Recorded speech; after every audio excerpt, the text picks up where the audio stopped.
all, thank you for your time. It's great to have you on. I want to thank you for inviting me. Of course, I'm just excited selfishly to hear your story. And number two, share it with our incredible listening audience and our customers out there. Guys, Tony's story is remarkable. Like I said, I did some show prep and, I want Tony to get into it. Tony, first of all, we have a lot in common. Number one, we love animals. Oh, Number good. two, we love food. And number three, we like nice places. Do you live in Carmel? I live in Carmel, but now I live in the beginning of Carmel Valley. But I work in Carmel, which is 2 miles away. What do you do now? Well, for many, many years, I worked in the restaurant. Well, I should back up a little. Yes. First of all, let me give you an introduction. Guys, this is Tony. Tony, pronounce your last name. Albano, Albano. Great. Well, Tony Albano just has a remarkable story of, first of all, owning a restaurant, and he'll get into that, and then having a dream of wanting to be closer to his sister. And for those who know me out there, family is everything. My brother's my heart, my sister's my soul, and they are really family and friends are the reason why we're all here today, and we can all relate to that. And I love to hear these stories. So Tony, give our listening audience, a little background about how you got started, and we'll kind of go from there. Okay, I would. This is my first podcast, and you have made me so comfortable. I feel so natural and easy to talk to you. Absolutely. Well, that's what we want. That's why I never do any show prep. Good. Very, very rarely. I just want to talk to you. I want to hear about your story, and thank you so much. So, Okay. Tell me about your childhood. Where you're from? Well, I have kind of a very interesting background. I grew up in Brooklyn, and in Brooklyn, the first place I remember was a tenement. And believe it or not, when we moved into the Brooklyn projects, it was a step up. We were the first tenants, and it was beautiful. And whenever I smell fresh paint, it brings me right back to having what I thought was the most biggest, beautiful apartment of my life.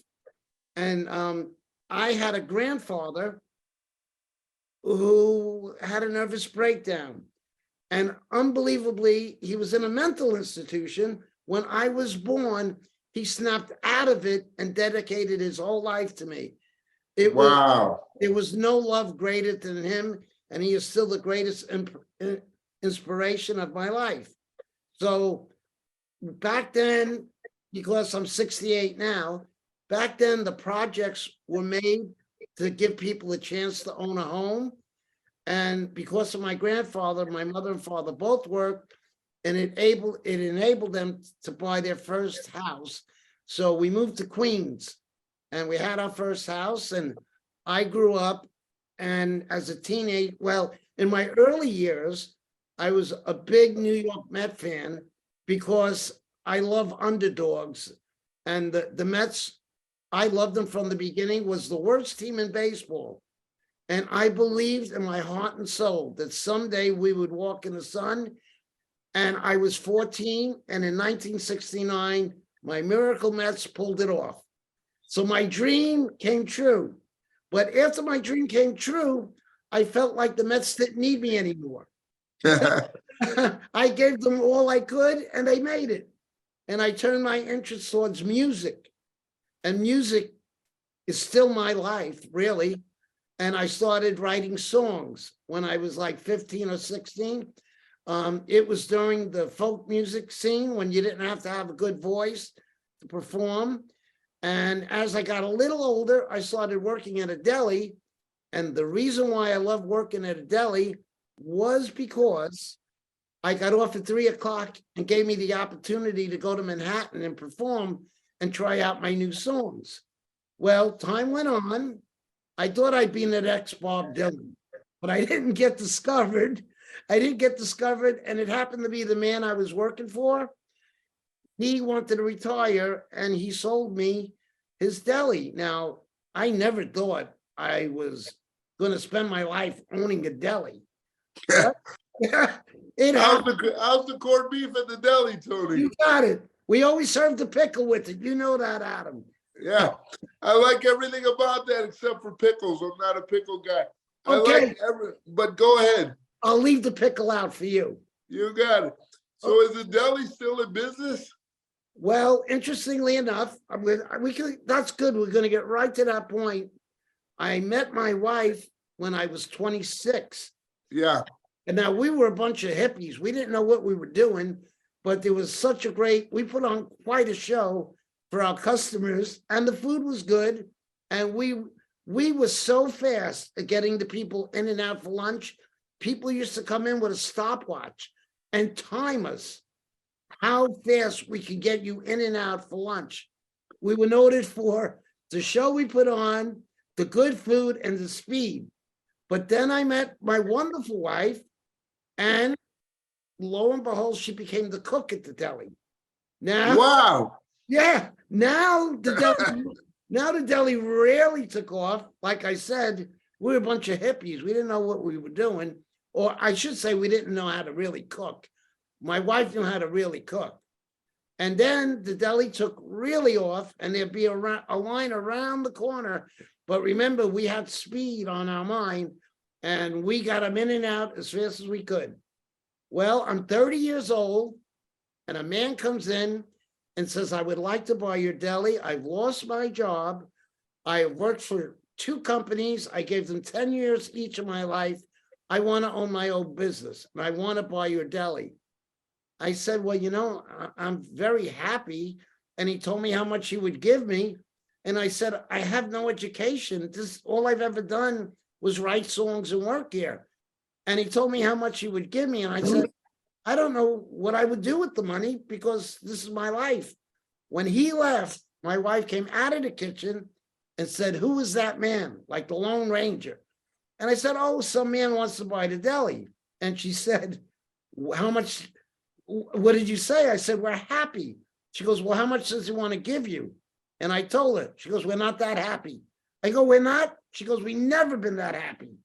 So I called the man up the next morning. I said, Dennis, you could buy the deli. He said, what happened? I said, my wife said, I'm not happy. You could have the deli. I love that. I love that story. Great. So my wife said, I know you have been married to this place since you're 19. You have never left the 5-mile radius here. She goes, my sister lives in California, and I visited her many times before I met you. Do you think we could go cross country and visit her in Carmel, California? Well, I didn't have a job. I didn't have kids. So I said, okay, let's go. And we drove. And you had some money. Yes, I had some money. For the first time in my life, I had some money. And we drove out to California. And my wife asked me, we were supposed to stay a week. And then she said, can we stay a month? I said, okay, we don't have a job. We can stay here.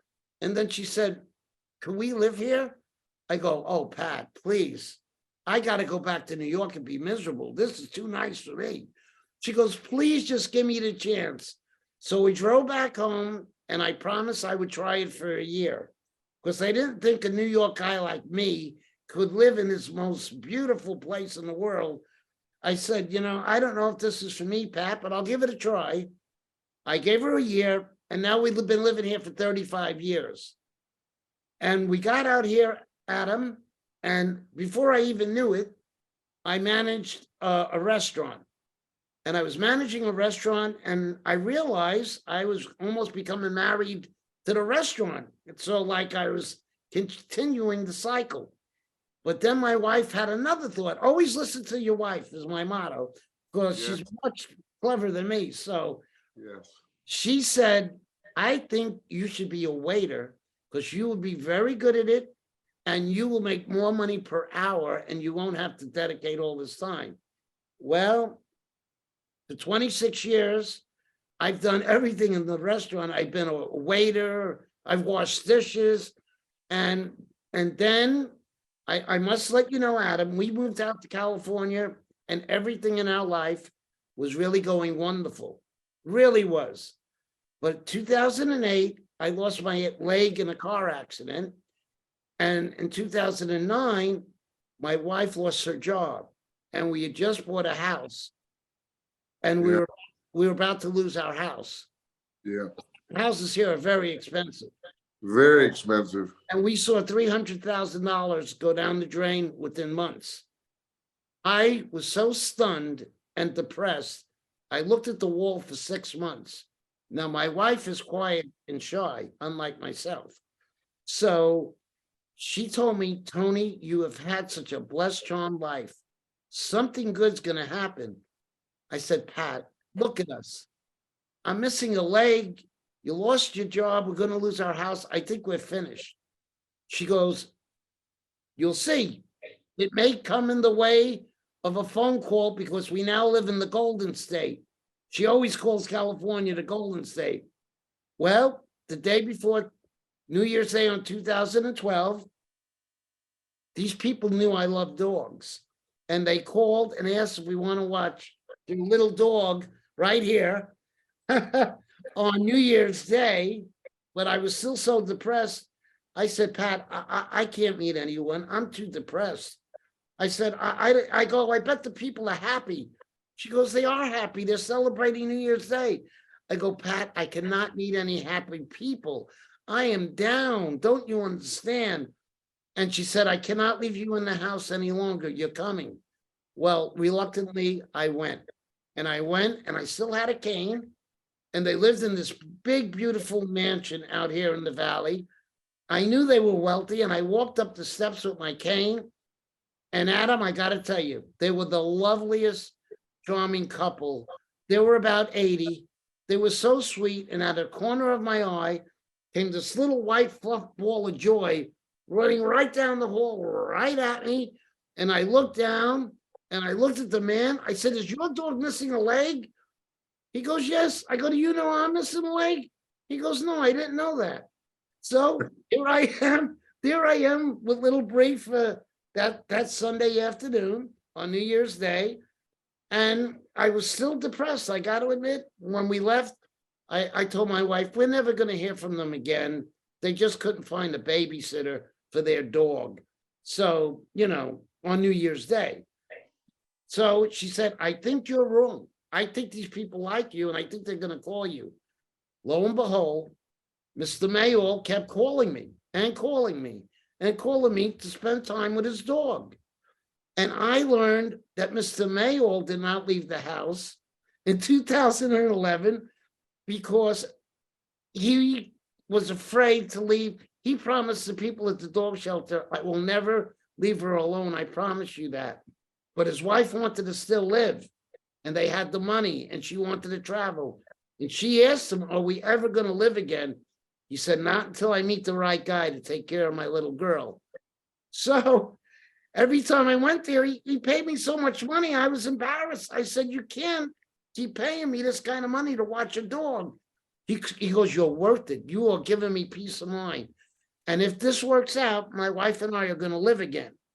So this was unheard of, I heard.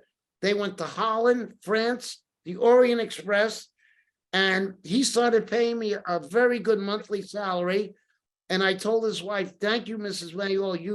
You have changed my life and my spirit. She said, my love, you have changed my life. I am going to live it to the hell. Tony, I love your story. Guys, I can't get enough of it, so go ahead. So time goes on. I'm getting closer and closer to this little girl, as you can see how relaxed she is with me. So we get closer and closer, and Mr. Mayall's. So hold on, stop. Okay. So you come over to their house every day? Whenever he wants me. I go over there because I don't have a job, right, and I'm missing a leg. So I go there and pick up the little dog missing a leg. And he goes, there's still something bothering you. And I said, I must admit, we don't have jobs. and I'm afraid we're going to lose our house. And it took a lot for me to even admit this to him because I was trying to put on a happy face. And he said, I'll make a deal with you. If you promise me to take care of my little girl, I will take care of you. And he paid off my mortgage. It's unbelievable. I'm gonna cry. I seriously that I'm crying.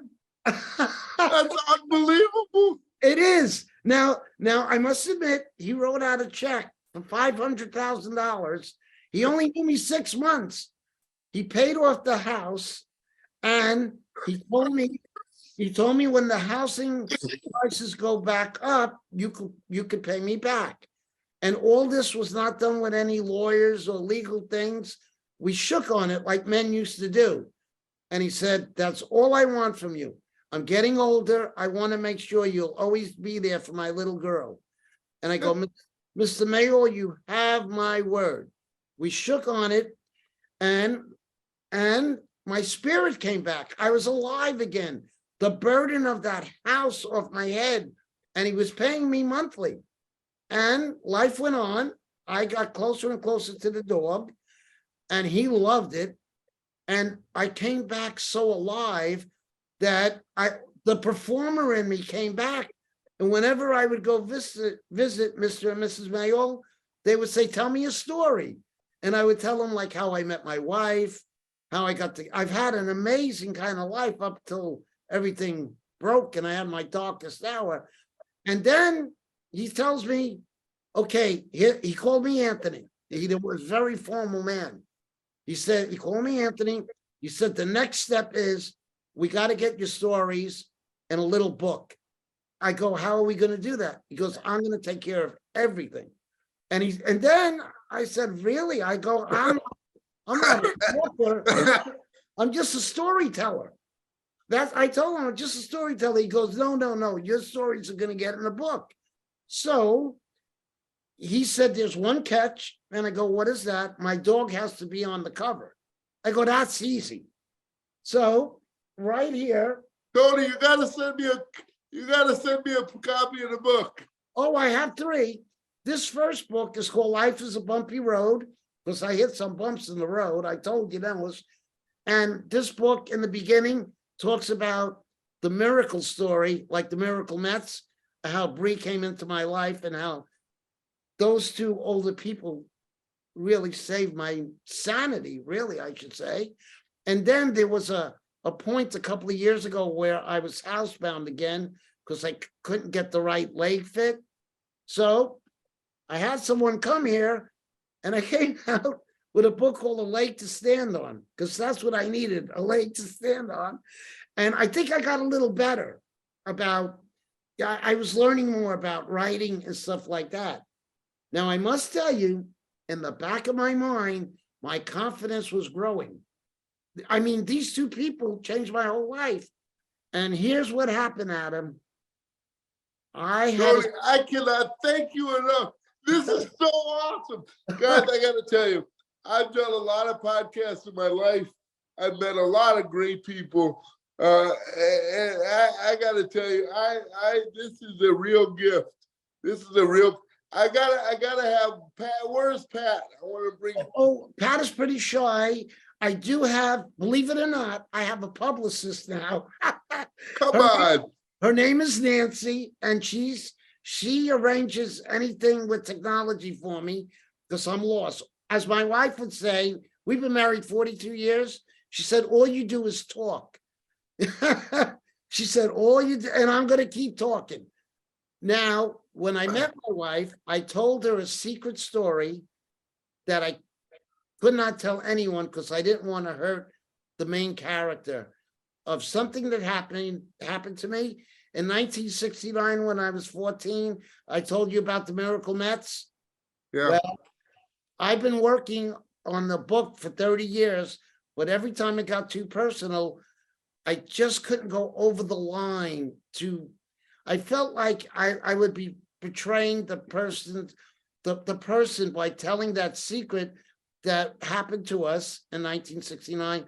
I felt like it would be disloyal and I would ruin her career. And I promised her I would never tell the story. And I waited 50 years. I kept my promise. And this is my secret story. It's called Cherish.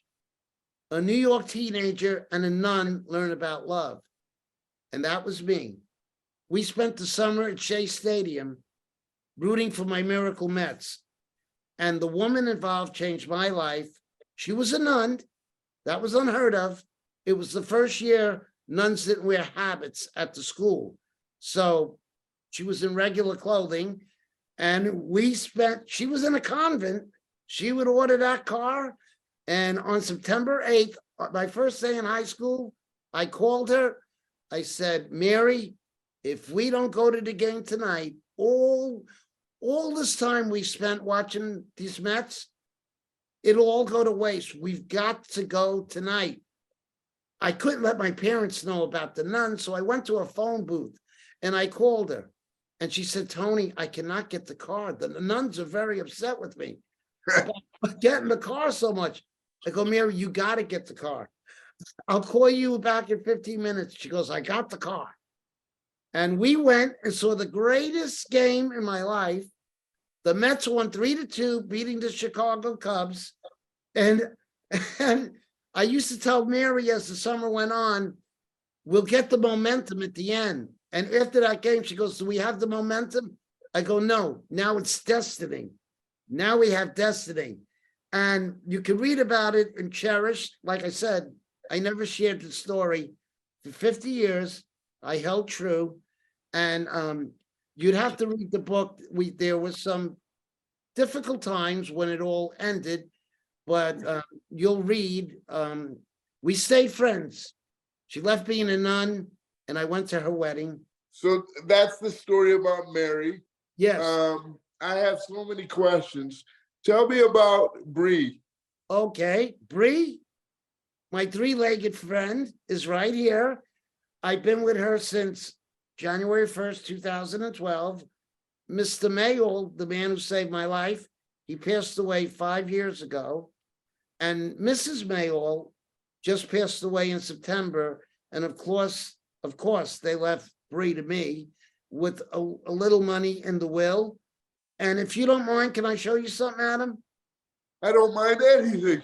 Could you hand me that, Nancy, the Brie's photo? So here, Adam. So did the Mayalls have any kids? They had kids my own age, but he didn't trust the kids with Brie. Only me. He thought because we were both missing a leg, we belonged together. So anyway, this is the greatest story. I swear to God, this is the greatest story. Well, Adam, I knew. Tony, I gotta meet you. Oh, we're gonna meet.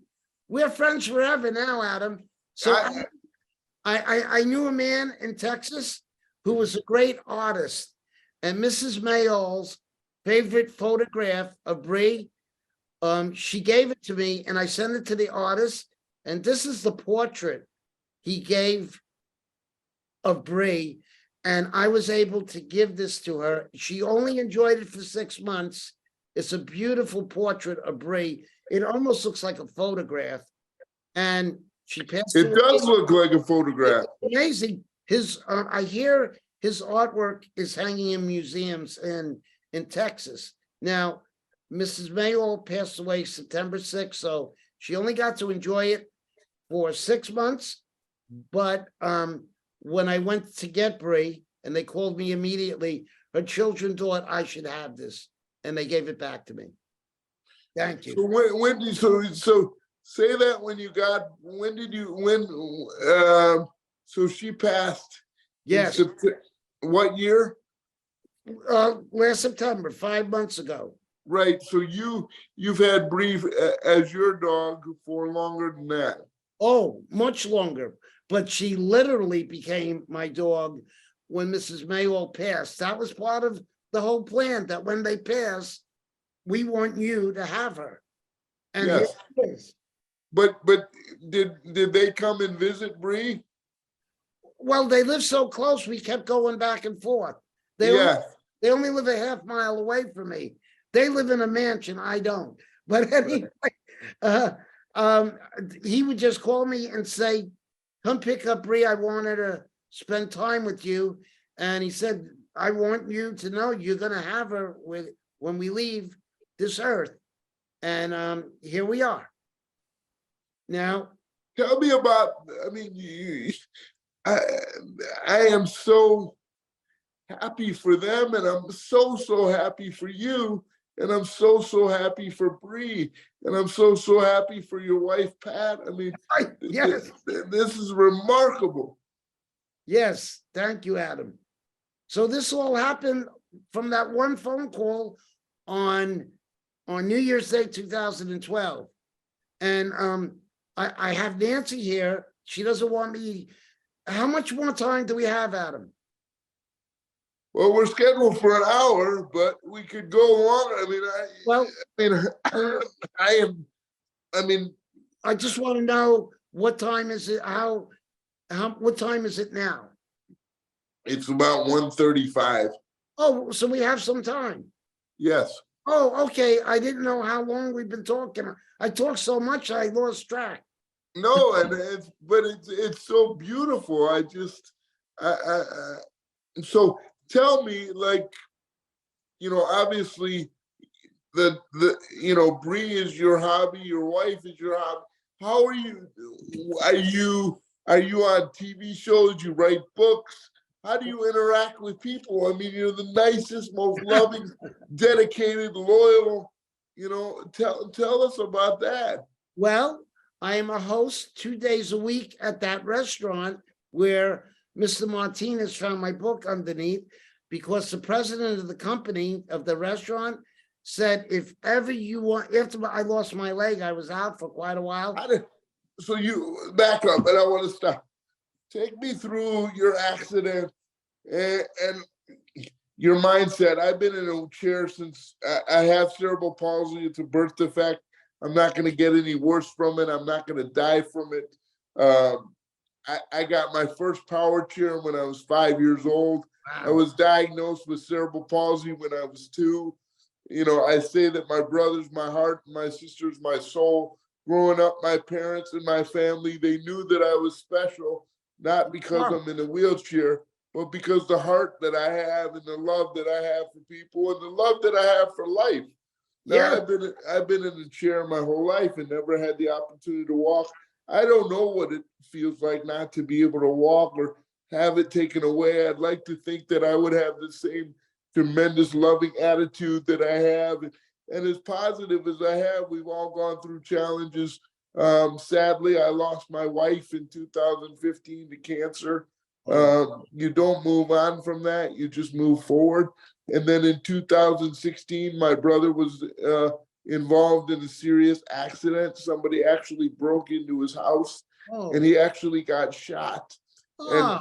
And my brother has been a fitness enthusiast, loves sports. And growing up, like my brother, I love sports and I love family. And we had the greatest family in the world, and everybody's got a great family. When you get a chance, you need to Google my dad, Barry Bremen.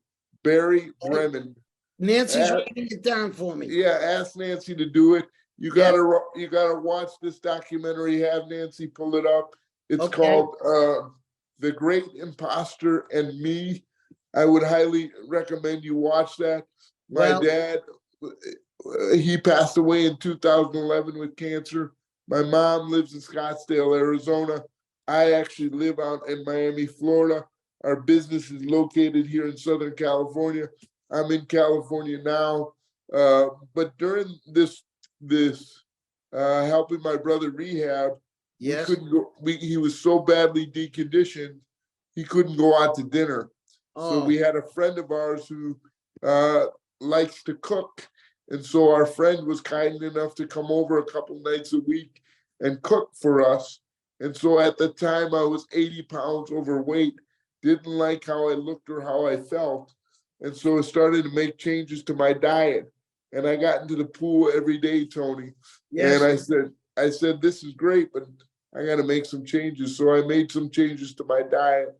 And that's where we got the inspiration for CanDo and these terrific bars, because growing up, it was always going to be, let's focus on what Adam can do, not what he may or may not be able to do. And you certainly illustrated that attitude and overcome so much. And I certainly don't want to spend time talking about myself. I want to talk more about you, but I wanted to give some context about, just overcoming adversity and using, loved ones as your rock. For example, Pat, you wouldn't be here without Pat. Absolutely, you're right. But you just continually kept your head up and just kept plugging away, even in downtime. Yes. How did you get through? I mean, you mentioned Pat so many times. I'd love to give her a hug and love to just say thank you for, being there for you and for so many people. Thank you, Adam. And when the show is over, Nancy's gonna order some keto bars for me. Oh, great. I don't know what I'm doing, but Nancy will do it for me. Right. And I want to let you know what you just said, what I've been working on, because Brie and I are both missing a leg. Mothers come out and meet us while we're walking, and they take photos of us because they're teaching their kids, just because the man's missing a leg and the dog's missing a leg doesn't mean they're defected, or don't be afraid of them. They may look a little different, but they've got it, and that gives me a lot of hope. Now, I also want to say, Adam, I got so woken up that I now perform my stories all over town, and I'm trying to branch out with Nancy's help. And interestingly enough, when the little book came out, I met a man at CVS, and I don't know why, I just liked him. I gave him one of my books, and he brought it home to his daughter. I didn't know this. And he said, my daughter read your book and was so touched. She wants to know if she could write to you because there's something she wants to tell you. And I said, sure. And he said, I told my daughter, Kate, that you're a nice person. I'm sure it'd be fine to write to you.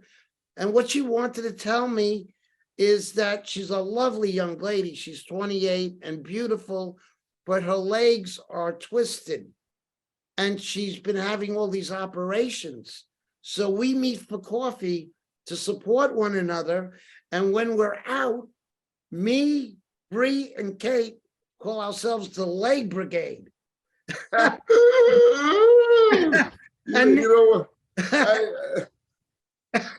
and Nancy, because remember, me and technology don't get along, Nancy has made me a website, and I have a blog, and all this is new to me. And if anybody's interested, they could visit me at storyteller.com. And I guess you could read my blog and about me, and you could purchase a book, but Nancy handles all of that. All I want to do is talk. Well, I want you to talk some more. I love it. And, that's why I'm so grateful for everything that's happened in my life, as difficult as it is. There's so many wonderful opportunities that came about because of my life. And I'm really, really honored to be able to have the bars, because I've always said that the snack bars that we have, and you'll try them, you'll order them. And I'm certainly going to send you some and a t-shirt to wear. Okay. But the point of it is, I'm so grateful selfishly, because the bar is a platform to meet so many wonderful people like yourself. And I will tell you that our bars taste great. You don't have to be a diet person. Right. You have to, and I'm excited to get your honest feedback. I always say, if you like the bar, that's great. But if you don't, that's great too, because I got a chance to meet somebody like you. And I always say, cheer for people, and people will cheer for you. And there's no bigger cheerleader than you, Tony. So I mean, it's just, I just love it. And I also, and I know that I'm going on a tangent. Whether people are religious or not, that's great. But I believe that I was put in this position because somebody knew that I could handle it. And Very good. I love yeah, that attitude. and I love religion for people that love religion. Right. And I think that it's great for people that love religion. But I'm all about that. And I embrace being in a chair. And I understand that people are going to look at me differently. And I understand people are going to ask questions. But that means that they're curious and they want to know more. And I feel, as do you, I can already tell that you have that obligation and that warmth to explain it and to Yeah. embrace it. Because when you embrace a challenge and when you do that, you'll be better off. And I always say that vulnerability is the biggest sign of strength. You got that right. You Yeah. know, Adam, I like to tell you, you're asking me how I spend my time. There was a man a little older than me. He was a very good friend, the most wonderful man I've ever met in my life. Well, I was housebound and in my house, and he visited me every day, Monday through Friday, and he helped me along so my wife could at least bring some money into the house by working. And what happened was that as I went on and I was feeling like I could do more, I promised this older man that when I feel up to it and I could do it and help other people, I promised him, I told him, I know you'll probably go before me, but I'll let you know now, I am going to do good for people. And I didn't know what I was going to do, but my grandfather, who was very inspirational to me, I didn't know what I should do with my time, especially after promising my good friend Don that I will do good with my life.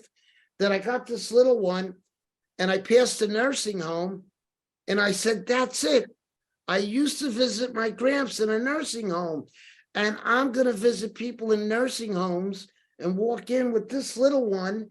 And amazingly enough, when we go into a room, she knows if the person either has their mind or their body or their mind or the body or their mind. And she acts appropriately. So I'm trying to pass it on and do good things, in Dawn's honor. And I'll be doing a show March 12th. Nancy wants me to tell you at River House Books. She helps me so much because Pat left the house because she's shy, and Nancy lets me just talk. and that's great. Tony, tell me about your grandfather. Why was he such an inspiration, and what tools did he leave you? Oh, I'm glad you brought that up. My gramps had a lot of difficulties. He was missing a leg like me, which is amazing statistically, that my gramps was missing a leg and I'm missing a leg and the dog is missing a leg. We all hit the trifecta. Now, he lost his leg.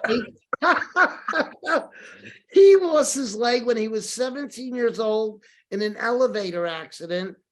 It was in the turn of the century. So I only knew him missing a leg. I didn't know. And like I said, well, he got married and his wife said she will be home for Christmas. And she never came back and left him with 2 kids, my mother and my Aunt Jeanette. They were 5 and 3. And it spun him into a depression and a nervous breakdown. And I guess the inspiration is that when I was born, they tried medicine, shock treatments, whatever was available during those days, and they couldn't believe that his nickname was Juicy because he always chewed juicy fruit gum. and anyway, they couldn't believe Juicy came back when the kid was born. And believe me, he called me the kid for my entire life. And I had 2 grandfathers, of course. On my father's side, that grandfather taught me he didn't like people very much. He was a tough man, taught me how to care and love and treat animals. Now, my Gramps, he was a softie. He treated me how to take care of people and love them and be kind and always do the right thing. And interestingly enough, when I was growing up, there was a kid named Richie, and Richie had a terrible rash on both of his arms, kind of like psoriasis. And because of that, he had no friends. Everybody was afraid of that. Now, my mother was very young when she had me. So I forgive her for some of the things she did. I forgive her for everything she did. But she told me to stay away from Richie because I would catch a disease from him. When my grandfather heard that, he took me in the other room and said, "Did you tell me that Richie doesn't have friends?" I go, yes, Gramps, that's true. And he goes, "That's the kid I want you to play with." I said, "Really?" I go, "But my mother said I'll catch a disease." He goes, "Don't listen to your mother. You're not going to catch a disease. You go play with that kid. He needs you." And I remember playing with him. And I was thinking of my grandfather when our arms would brush against one another. You know, it did look pretty horrible and everything, but I made sure I never flinched because I didn't want Richie to feel badly like he was an outcast. And I always told my mind, just take it. Take whatever he throws at you, but don't make this kid feel bad. And my grandfather was always proud that I did the right thing. You did the right thing, and you've always done the right thing. I try. You try. I tease Nancy a lot, though. What and you've given people so many advice. What's the one thing that you hang your hat on? Do you have a quote? Do you have something that kind of resets you, or talk about, like, what bit of advice would you give to somebody that's listening to this podcast for the first time? Obviously, we're all going to be listening to it for the first time. But what would you tell somebody that's been through a lot, and what's something that you hang your hat on? Well, I would like to tell you, I now feel that losing my leg was the greatest gift I ever got in my life. It made me such a better, more compassionate person. It's a gift to be missing a leg. It's a gift. And I'm Yes. out there running around. I say that about being in a chair. Right. Obviously, logistically, it would be better. It would be easier from a logistic standpoint. But there's no way that I would have the perspective and love of people and love of life and just appreciation to Right. be here and to focus on the good versus the challenge. So go ahead, talk more about that. Well, I wanted to say that I am now an amputee, like 20 years, and I call it a gift because when I look back a little, I think I was being a little in my brain, a little too egotistical. And I tell you, if anything is going to level your ego, it's the car accident, housebound, losing your leg. And I always feel like I was a good person because of my Gramps and the teachings, but this upped my game. Losing the leg really upped my game to really see and listen to people in need. And this is one of the things I live by. This is just me. Whenever I speak, I like to end my performance by telling people, when they eat their fruits and vegetables tonight, please think of the people that harvested these fruits and vegetables for you. They're not migrant, illegal aliens. These are people that are doing jobs that Americans won't do. So before you go persecuting these people, you ought to get out in the field and try and see if you could do that for 8 hours in the boiling sun. And because I'm a music nut, and I did the eulogy for Brie's mother, Lois, and I always live by, may God bless and keep you always. May your song always be sung. Wait, may God bless and keep you always. May your song always be sung, and may you stay forever young. And I kind of live by that motto. Well, Tony, I just Yes, that is by Bob Dylan, of course. yes. Who influenced my life tremendously. Now, I have a little surprise for you. Are you ready? Of course. Well, I was going to say, I hope you're sitting. Nancy's laughing. Nancy's laughing. Nancy, I want to get Nancy out here. Will she come out so I can just say hi to her? Yes, give her 1 minute, but she wants to tell me something. She wants me to tell you this first, and then she's going to come in, okay? Okay. Nancy wanted me to remember this, to surprise you. I have something to tell you that's going to shock you. Are you ready? Yes. When I am working at the restaurant Thursday and Friday at a host, I meet a lot of people. And one day, unbelievably as it sounds, two nice people were sitting at the bar. I don't even know why I said this. I said, I'm about to be on my first podcast. This man, Adam, has invited me. And they said, really? I go, well, I never been on a podcast, but it's really about it's what you can do and what not what you can't do. And they go, are you talking about Adam? I go, yes. She goes, I know Adam. Her name is Bridget. Oh my God. You know Bridget. I know Bridget. Oh my God. I've been holding this in the whole time. What do you mean? I didn't want to hit you right away, but Nancy kind of waved the placard when it was time to hit you with that. I know Bridget. And Tony, I'm going to call her right after that. I love it. Okay.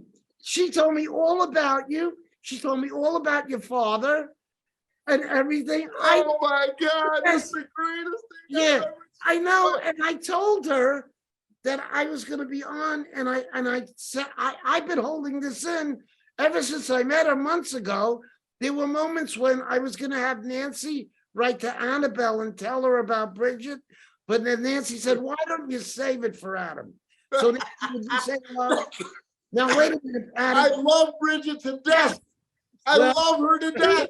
Now, Nancy is very shy, and I never thought she would come into the picture here, but this is my publicist.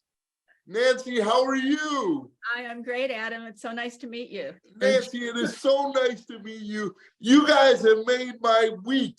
You made I will never forget this day as long as I live.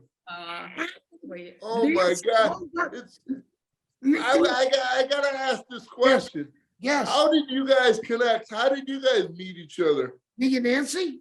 Yes. Well, Nancy lives over here by my complex, and Nancy is a good writer, not like myself. All I do is talk. Nancy knows how to write, and she got a little job, and she writes personal people stories in the Quail Call. It's called the Quail Call. It's a newsletter, a monthly newsletter. And somehow or another, the lady who really started it told Nancy, I think the first person you should write about is Tony Albano. So Nancy contacted me, and I had to meet her. I never met her before, and she wanted to learn more about me and wrote the story. And then my brain started thinking, I have no technology skills. How can I,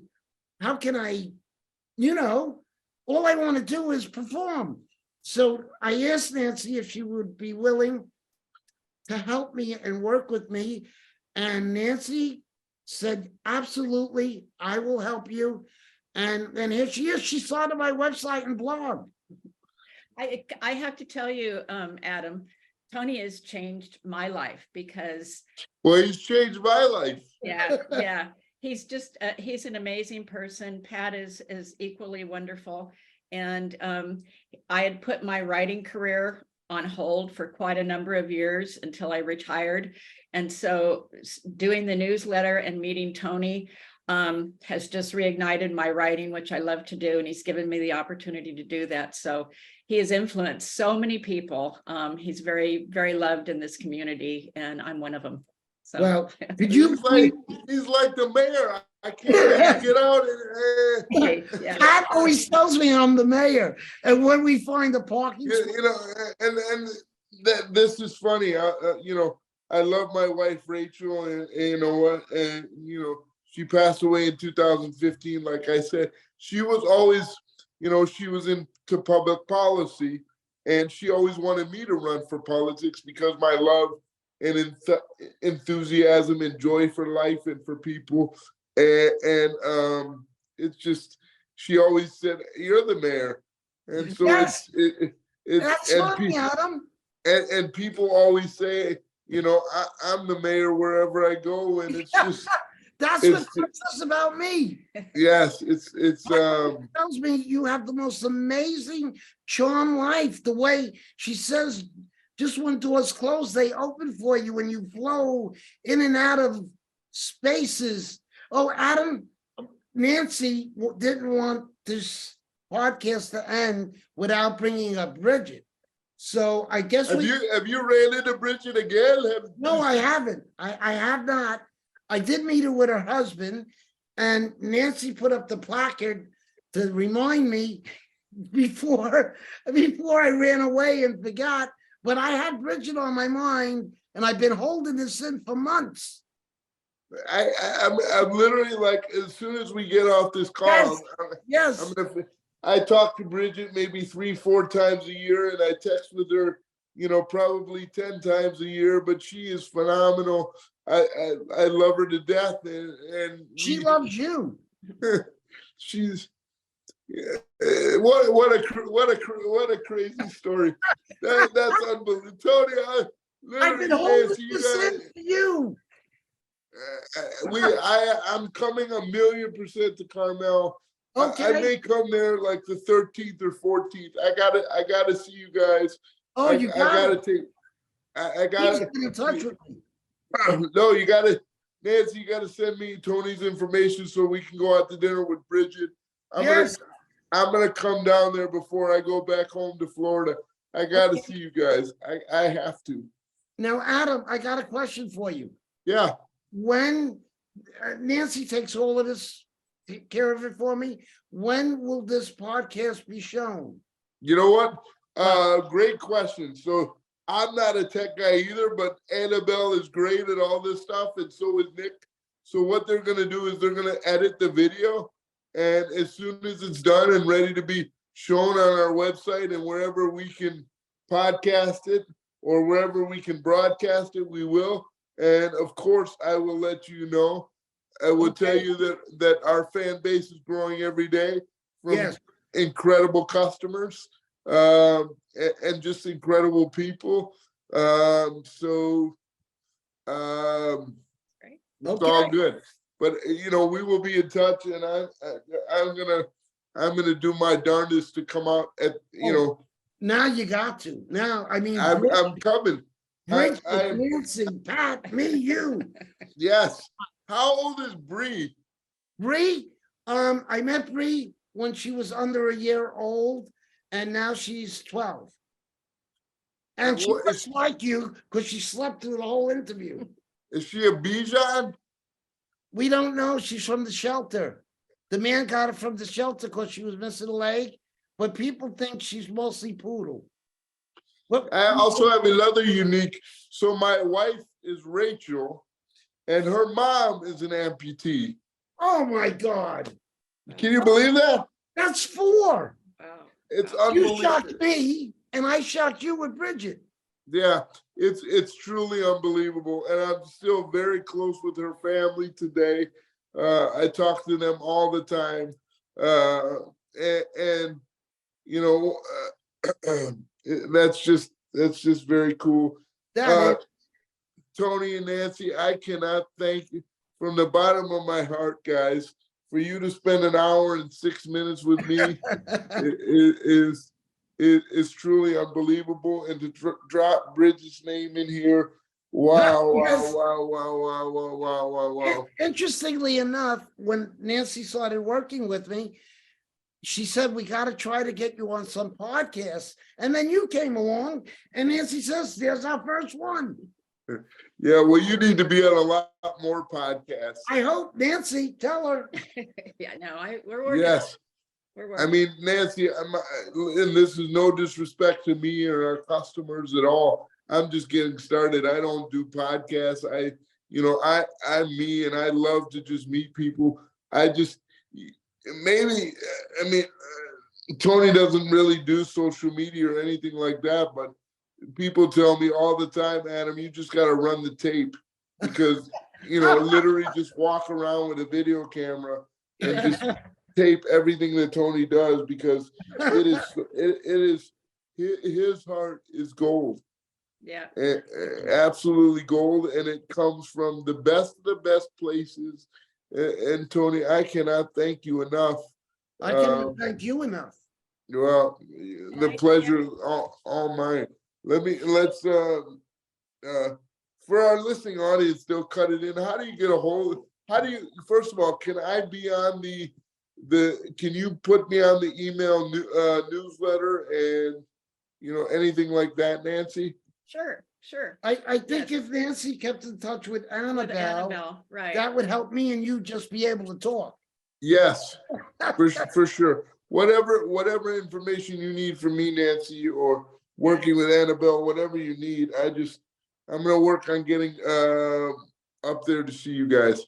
Okay. Oh, Adam. I do want to connect with you guys. I want to link on Tony's website to your website, if that's okay. Of course. Okay. I would. Yeah. So I'll get that done pretty soon on the website, and we'll write up something about the podcast on the website as well. And he's got a lot of followers on Facebook, hundreds of them, thousands of them. I don't know. Which another woman had started doing for him. So he gets a lot of publicity. So hopefully we can get you a lot of publicity. Thank you. Well. That lady moved away, and I was lost when she moved away, but I got Nancy. Obviously, what do you hope to accomplish with the platform that you have? Well, what I'd like to accomplish, of course, is sell some books and get more gigs where I could perform and get on podcasts here's the deal. I am known around town like I'm the mayor, but I'm still stuck in Carmel, and with Nancy's help, maybe I could branch out a little. Right. Do you want to travel anywhere? Do you want to go places? I would. As a matter of fact, I met a man at the restaurant the other day, and he asked me, apparently he was very wealthy, and he said, would you travel if I took care of it to perform for my guests in Lake Tahoe? And I said, yes. Perfect. That's great. That's just the best. This has been great, Adam. Tony, thank you so much. Thank you, Nancy. And I cannot wait to have you guys for dinner with Bridget and her family. It's incredible. It is incredible. Adam, can Nancy give you through Annabelle my cell phone number? Of course. And I'll give you my number, or you can just do it through Annabelle, whatever's comfortable for you guys. I want to support and be a cheerleader any way that I can. Okay. I'll reach out to Annabelle then after we're done. That sounds terrific. Okay. Guys, you were absolutely phenomenal. This was great. I cannot thank you enough. Incredible. I'm revved up. I'm ready to go. Yeah. She's always telling me to calm down. No. My brother tells me that too. It's like, Adam, you can't be so loud all the time. I'm like, that's what she tells me. I'm like, buddy, I agree with you, but this is who I am. Yeah, you guys. And you know what? Yes. This is, we're kindred spirits, my man. And yes. And I love it. I absolutely love it. This is why we have created CanDo. Yes, the bars taste great, and I never want to take away from that. But this is why I do what we do. because This is why I do what I do. and and it's such a gift for me to be able to connect with people like you. That This has been wonderful.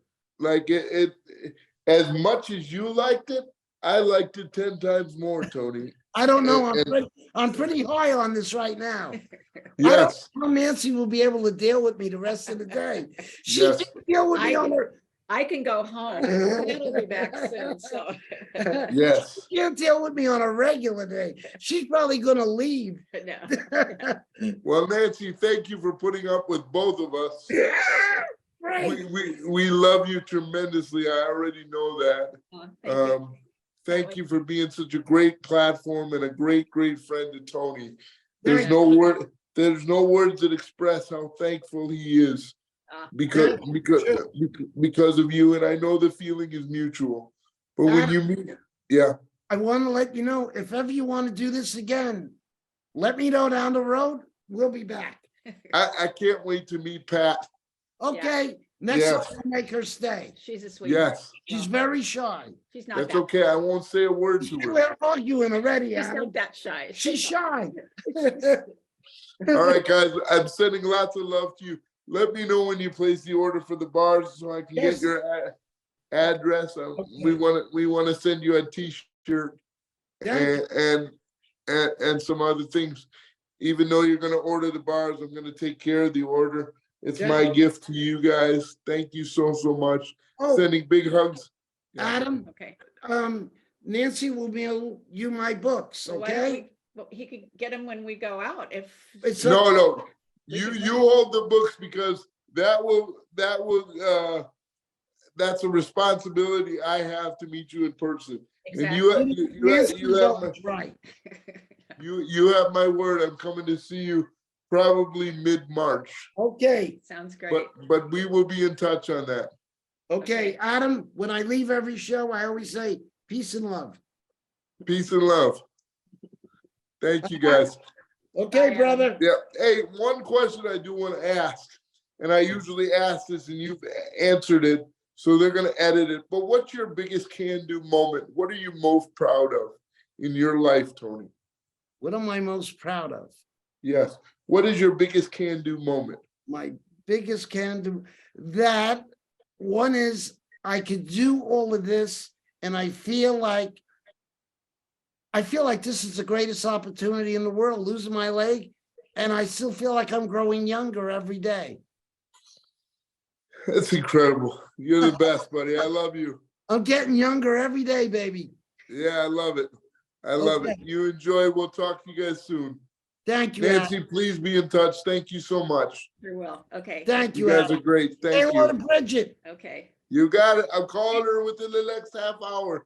Okay. Thank Annabelle for being so kind and emailing back and forth and letting me kind of do this as well. Yes, we'll do. That's great. So, Thank you. Thank Yep. you. okay. Can do, baby. Okay. All right. Okay, Awesome. I thank love you. it. Bye-bye. Yep. Bye. Peace and love. Peace and love.